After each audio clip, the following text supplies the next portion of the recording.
जय माता दी, जय मां कामाख्या। ओम श्रीमन महागणाधिपते नमः। ओम उमा महेश्वराभ्यो नमः। ओम शची पुरंदराभ्यो नमः। ओम वाणी हिरण्यगर्भाभ्यो नमः।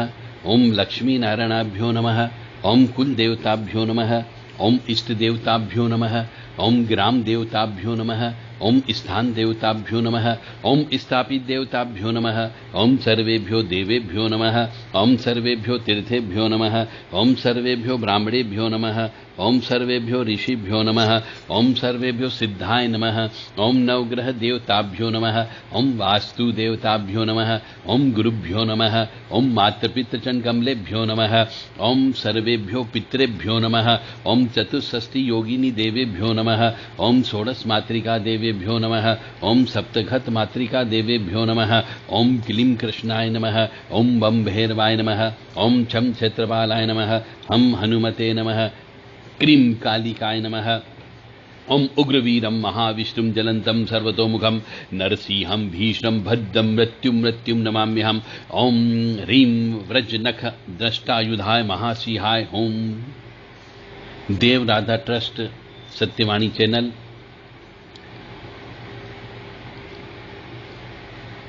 हमारे जीवन में बहुत सी समस्याएं आती हैं, क्योंकि ये जीवन है तो दुख और सुख दोनों लगा रहता है।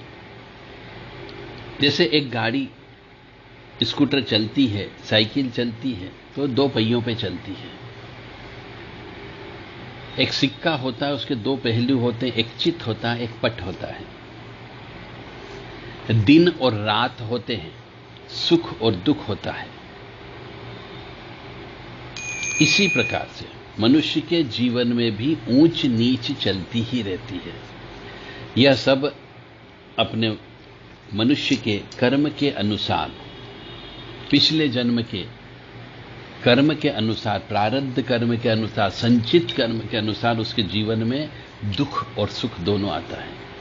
न चाहते हुए भी उसको सुख की प्राप्ति होगी और न चाहते हुए भी उसको दुख की प्राप्ति होगी। दोनों मिलेगा, क्योंकि आपने पाप कर्म तो अवश्य किया ही किया होगा और पुण्य का काम भी किया होगा।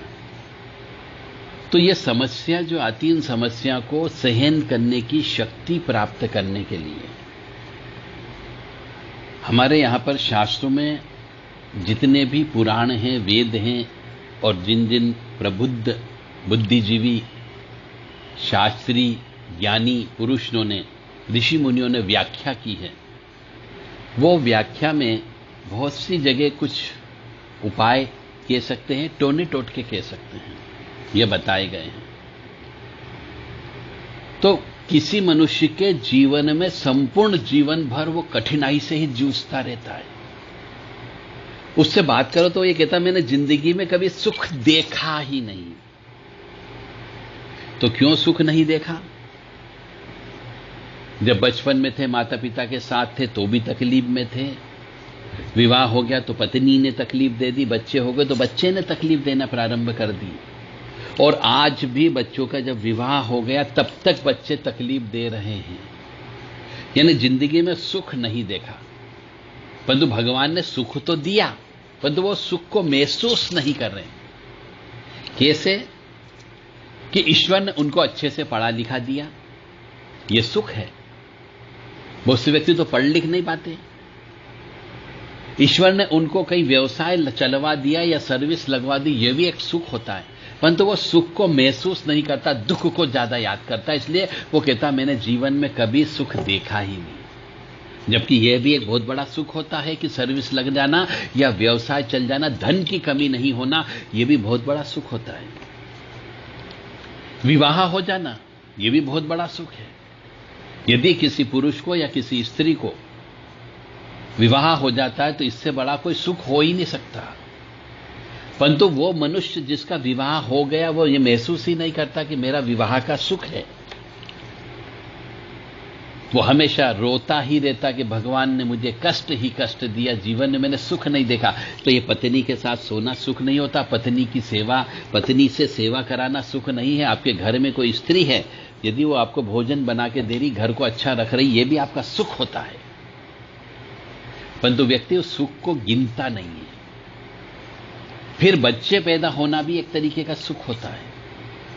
बहुत से मनुष्यों के तो बच्चे पैदा नहीं होते, तो वो तड़पते रहते हैं। बच्चों के लिए विवाह नहीं होता तो तड़पते रहते हैं, व्यवसाय नहीं चलता है तो तड़पते रहते हैं, और पढ़ाई लिखाई नहीं होती है तो भी तड़पते रहते हैं। उसे कहते हैं दुख। तो ईश्वर ने दुख भी दिया है, सुख भी दिया, परंतु मनुष्य दुख को ज्यादा याद करता है, सुख को कम याद करता है। इसलिए भगवान को धन्यवाद देना चाहिए कि तूने हमें अच्छे से पढ़ा लिखा दिया, हमें पागल नहीं बनाया, हमें विकलांग नहीं बनाया, हमें किसी की आसक्त तो नहीं बनाया ना। इससे बड़ा सुख और क्या हो सकता है कि भगवान ने आपको पूरा शरीर खंडित नहीं दिया। बस आपको करना है भगवान की सेवा। फिर भी मनुष्य यदि कहता रहता है कि मेरे जीवन में बहुत समस्याएं हैं, मैंने कभी कोई सुख देखा ही नहीं, और एक कष्ट खत्म नहीं होता, दूसरा कष्ट प्रारंभ हो जाता है, यदि ऐसी व्यवस्था रहती है तो ईश्वर ने एक शिव पुराण नामक किताब बताई है। उस शिव पुराण में बताया गया है और एक प्रयोग बताया गया है कि कृष्ण पक्ष की चतुर्थी तिथि, शिव पुराण का उल्लेख मैं यहां पे कर रहा हूं क्योंकि आप जो है पुराणों का पाठन नहीं करते हैं, पुराणों को पढ़ते नहीं हो, तो हम आपको पुराणों से संबंधित कुछ रहस्यमय ज्ञान आपको बताते हैं कि शिव पुराण के अंदर ऐसा लिखा हुआ है कि जो मनुष्य जिसने जीवन में कभी भी दुख ही देखा है, सुख नहीं देखा है, या वो महसूस करता है कि मैंने दुख ही दुख देखा है, तो उन लोगों के लिए यह उपाय है कि कृष्ण पक्ष की चतुर्थी तिथि, यानी कि पूर्णिमा के बाद की जो चतुर्थी आती है, उस दिन सुबह सुबह गणेश जी के 6 मंत्र 6 नाम बोलते हुए गणपति जी को प्रणाम करना चाहिए, और उसी दिन आपको दुर्वा अंकुर को घी में मिला करके इन्हीं नाम से हवन भी करना चाहिए,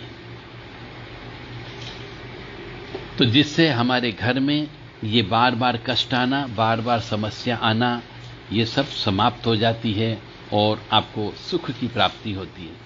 अब वो कौन से 6 नाम हैं गणेश जी के जिनका सिर्फ आपको महीने में एक दिन ये काम करना है, तो भी आपको काफी कुछ हद तक आपके धीरे धीरे सुख की प्राप्ति होगी। ओम सुमुखाय नमः, ये गणेश जी का ही नाम है। ओम सुमुखाय नमः, ओम दुर्मुखाय नमः, ओम मोदाय नमः, ओम प्रमोदाय नमः, ओम अविघ्नाय नमः, ओम विघ्नकर त्रेय नमः। इस प्रकार ये 6 नाम हैं, इनका बार बार आपको उच्चारण करना है। कम से कम 108 बार आपको इनको याद करके बोलना है, प्रत्येक नाम को 108 बार, और दशांश हवन अवश्य करें। दुर्वा अंकुर यानी कि हरा चारा जो होता है, जिसमें तीखापन ज्यादा होता है और आगे से 2 मुंह निकले हुए रहते हैं, उसे दुर्वा अंकुर कहा जाता है। दूब भी बोलते हैं कुछ लोग। उनको 7 दुर्वा अंकुर को तोड़ करके एक पूला बनाया जाता है।